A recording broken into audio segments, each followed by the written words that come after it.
আজ থেকে প্রায় 1400 বছর আগে 570 খ্রিস্টাব্দে ইসলামিক ক্যালেন্ডার অনুযায়ী 12ই রবিউল বিশ্বনবী হজরত মোহাম্মদের পূর্ণ আবির্ভাব ঘটে, যা শুধু মুসলিমদের জন্যই নয়, সমস্ত মানব জাতির কাছে আশীর্বাদ স্বরূপ।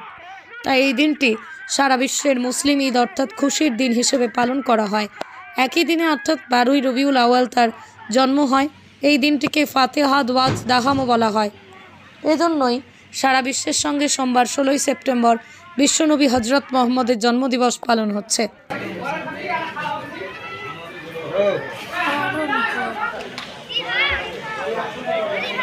কর্মসূচি ছিল যে আমাদের বিশ্বনবী হজরত মোহাম্মদ মুস্তাফা সাল্লামের আবির্ভাব, অর্থাৎ যেটা আমরা জানি জন্মদিবস উপলক্ষে 12ই রবিউল আউয়াল, ইংরেজি তারিখ হচ্ছে 16ই সেপ্টেম্বর। এই দিনে আমরা নবীর জন্মদিবস উপলক্ষে পাঁচগ্রাম দুনিয়া দারুল হুদা মাদ্রাসার তরফ থেকে এলাকার সমস্ত মুসলিম ভাই বাবাদেরকে নিয়ে আমরা একটা র্যালি করলাম। এই র্যালি করার সময় আমরা খুব সুন্দর একটি সময় পেয়েছিলাম এবং পরবর্তীতে সম্মুখে আমাদের বৃষ্টি হইতে শুরু হয়ে গেছিল। তবুও এই বৃষ্টির মধ্য থেকে যেভাবে আমাদেরকে পাঁচগ্রাম এলাকার মানুষ সাড়া দিল বা সহযোগিতা করলো বা র্যালিতে যোগদান করেছে, আমরা খুব সুন্দরভাবে আমরা এই নবীর জন্মদিবসটাকে পালন করতে পারলাম, র্যালিটাকে পূর্ণ করতে পারলাম।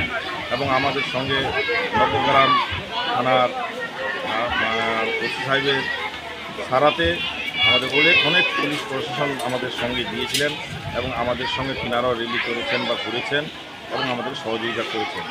এটা আমাদের মেন উদ্দেশ্য ছিল নবীর জন্মদিবস সকল মুসলমানদের কাছে এই বার্তাটা পৌঁছে দেওয়ার জন্য।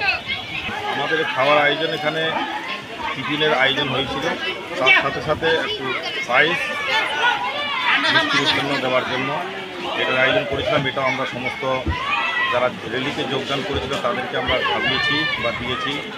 এবং তার পরবর্তী র্যালি করার পরে আমরা সকলেই এখানে মাদ্রাসায় যোগদান করেছি বা যোগদান হয়েছেন।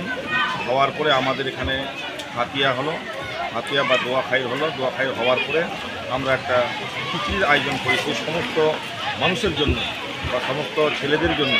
তাই সেই কাজটাও আমরা সুস্থভাবে সম্পূর্ণ কাজ পূর্ণ করি, আর এটাই আমাদের মেন উদ্দেশ্য। আপনার নাম? আমার নাম এমডি আব্দুল মাহবুব। আপনি? আমি পাঁচগ্রাম জুনিয়র দারুল হুদা মাদ্রাসার সহকারী।